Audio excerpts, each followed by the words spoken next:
शत्रुचन महाराज। और बच्चों और भक्तों, वो मक्खी आके गुड़ की भेली पे बैठेगी। भेली जानते हो ना, आज की नई पीढ़ी नहीं जानती, पहले होती थी। ये गुड़ होता है ना, तो ये 2.5 किलो की जो है ना, 3-3 किलो की इतनी बड़ी बड़ी होती थी, और गुड़ उसे भेली बोलते थे। अब ये 2.5, 3, 4, 5 किलो की होती थी कि वो आके भेली पे बैठगी कि शत्रुचन महाराज चलो भाई मक्खी गुड़ पे बैठी जाएगी। फिर बोले, और जब ये मक्खी उड़ के चली तो भेली के पैरों में चिपक गई, चली गई। बोले शत्रुचन महाराज कहां गई बुद्धि? ये छोटी सी मक्खी में ये 4-5 किलो का गुड़ की भेली चिपक के जाएगी के? जाएगी, पर तुम नहीं बोल जाता। बुद्धि का प्रयोग नहीं। ऋषि दयानंद जी महाराज ने आकर के ये बताया, दुनिया के लोगों वेद के अनुसार चलो। वेद दुनिया में भगवान का दिया हुआ सबसे बड़ा ज्ञान है।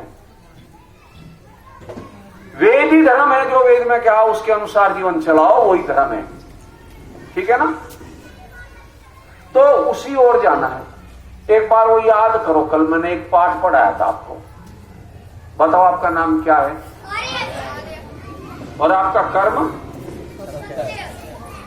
अच्छा, कुछ को तो याद है भाई। और आपका भगवान देवता कौन है? और आपका धर्म क्या है? हाँ, चलो इसे रोज रटे करो, आपको याद रहेगा। अब जब ये बात आपने याद कर लिया, भाग्य की सुनो कि ऋषि दयानंद ने आकर के कहा हमारा धर्म वेद है, और वेद का अर्थ होता है ज्ञान। वेद का अर्थ क्या होता है? याद रखना। कोई भी काम करो तो बुद्धि पूर्वक करो, ज्ञान पूर्वक करो। पहले किसी भी काम करने से पहले क्या करो? उसे जान लो। पहले जानो और फिर मानो। यहां देश में क्या हो रहा था? जानते नहीं थे, मानते थे। जैसे आजकल भी बहुत से गुरुओं को मान लिया कि भगवान है, ये भगवान है, भगवान है, और मान तो लिया भगवान है, भगवान है, पर उनका स्थान कहां है वो मैं नहीं बता सकता। ठीक है ना? मैं क्यों कहूंगी? भगवान जेल में भी हो सकते हैं। जेल में पैदा तो हो जाए थे कृष्ण जैसे महापुरुष, पर अपने कर्मों से जेल में नहीं जाया करते। याद रखना। अब ध्यान से सुनो, यहां हमें बिना बुद्धि की बातें बताई जा रही थी, और उसे तुम स्वीकार कर, और अब भी स्वीकार करते हो। अब मैं चर्चा करूंगा आपसे। आज भी उसका प्रयोग बुद्धि का नहीं कर रहे हैं। आपने कभी रामायण की कथा सुनी? नहीं सुनी। किसी ने नहीं सुनी? रामायण का नहीं पता? रामायण क्या होती है पता ही नहीं? नहीं पता है? इन्हें तो उनका तो पता होगा क्या क्या है टीवी पे वो धारावाहिक आवे ना, क्या क्या है वो बता दो, वही बता दो। उनके सबके नाम है।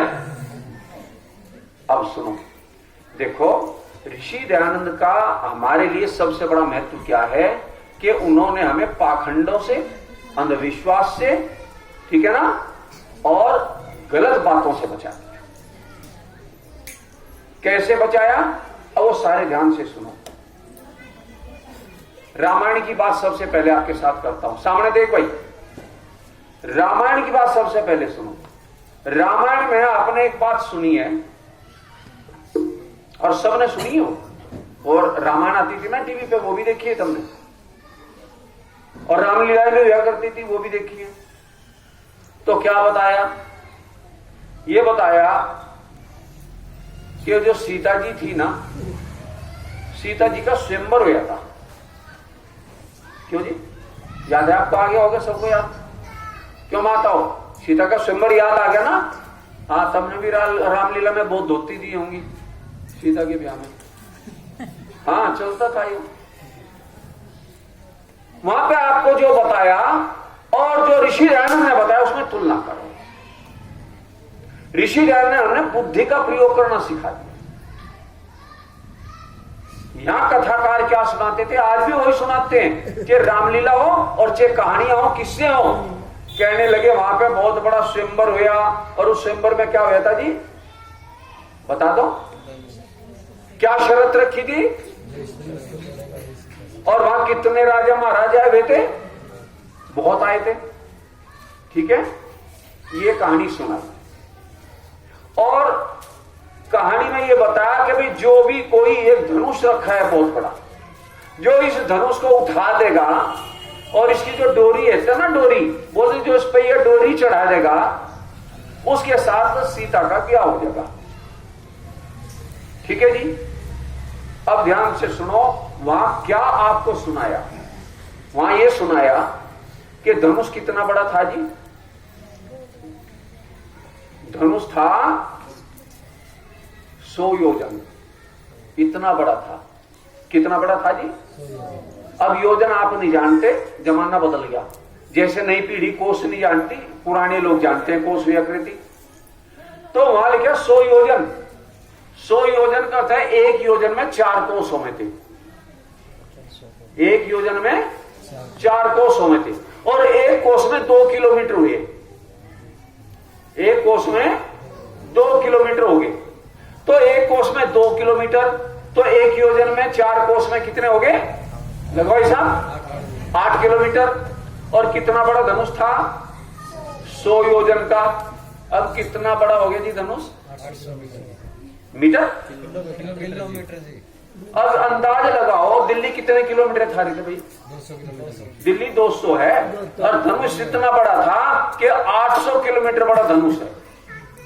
आपकी बुद्धि में बैठेगी बात ये।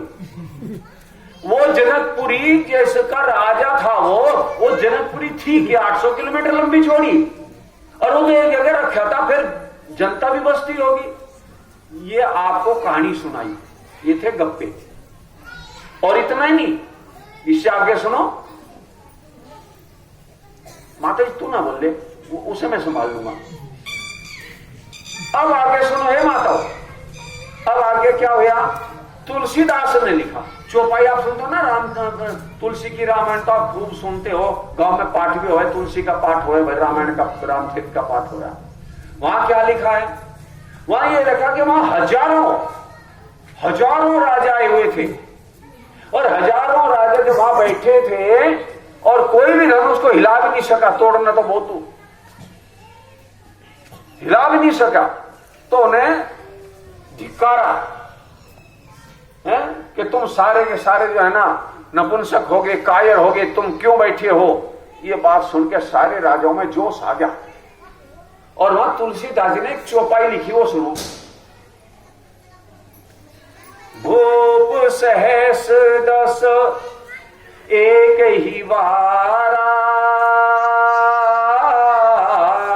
लगे उठावन तरही नटारा। क्या था इसका? भूप कहते हैं राजाओं को, सहस्र माने 1000, 10 कहते 10,000 राजा थे वहां उसके स्वयंवर में। और 10,000 राजा जब ये कहा तुम सारे नपुंसक हो गए, कमजोर हो गए, कायर हो गए, तुम एक धनुष नहीं तोड़ सकते, सारों में जोश आ गया। और क्या लिखा वहां कि 10,000 राजा भूप सहस एक ही बारा, एक ही साथ सारे 10,000 मिलकर धनुष को उठाने लगे। जब मैंने ये बात पढ़ी ना, मेरा दिमाग चकरा गया। आपका नहीं पता मुझे, मेरा दिमाग चकराया, क्योंकि शर्त ये थी कि जो इस धनुष को तोड़ेगा उसके साथ बोल दो। डर क्यों रही हो? सीता का क्या होगा? अब कितने राजा लगे उठा के तोड़ने के लिए? 10,000। अब मैंने डर गया, ब्याह किसके साथ होगा? आपको नहीं लगता? पर अगली पंक्ति पढ़ी तो मुझे बड़ी संतुष्टि हुई। अगली पंक्ति में ये लिख दिया, लगे उठावन, उठाने लगे, टरे नहीं टरा, उसे हिला भी नहीं सके। फिर मुझे बड़ी संतुष्टि, भगवान ठीक होया। एक सीता 10,000 की पत्नी बनती क्या? ये गप्पे थे। और सुनने वाले आज भी, तुम भी ऐसे ही करती हो। कहते सतवचन महाराज, बिल्कुल ठीक है। क्यों? क्योंकि सारे ने रामायण तुलसी की पढ़ रखी, तुलसी की सुन रखी। अब सुनो, ऋषि दयानंद ने कहा ये तुलसी वाली रामायण नहीं है, ये तो एक कवि ने कल्पना से लिख दिया। कवि कल्पना किया करता है। फिर इतिहास कहां है? बोले वाल्मीकि ऋषि ने लिखा। माताओं, इतिहास किसने लिखा? राम का जीवन किसने लिखा? महर्षि वाल्मीकि ने। वाल्मीकि ने लिखा, और वाल्मीकि में क्या लिखा उसे ध्यान से सुनो। वाल्मीकि ऋषि ने लिखा है कि जिस समय राम और लक्ष्मण को दशरथ के यहां से विश्वामित्र लेके गए और उन्होंने अपने यज्ञ का अनुष्ठान किया, 1 सप्ताह का अनुष्ठान था, 7 दिन का, वो पूरा हो गया। उसके बाद जब अनुष्ठान पूरा हो गया और बाहर निकले जब विश्वामित्र, तो वहां देखा उस जंगल में, वन में ऋषि मुनि कहीं जाने की तैयारी कर रहे हैं। इन्होंने पूछा, भाई आज कहां की तैयारी? तो ऋषियों ने जो कहा वो ध्यान से सुनो। ऋषि कहते हैं कि राजा जनक के यहां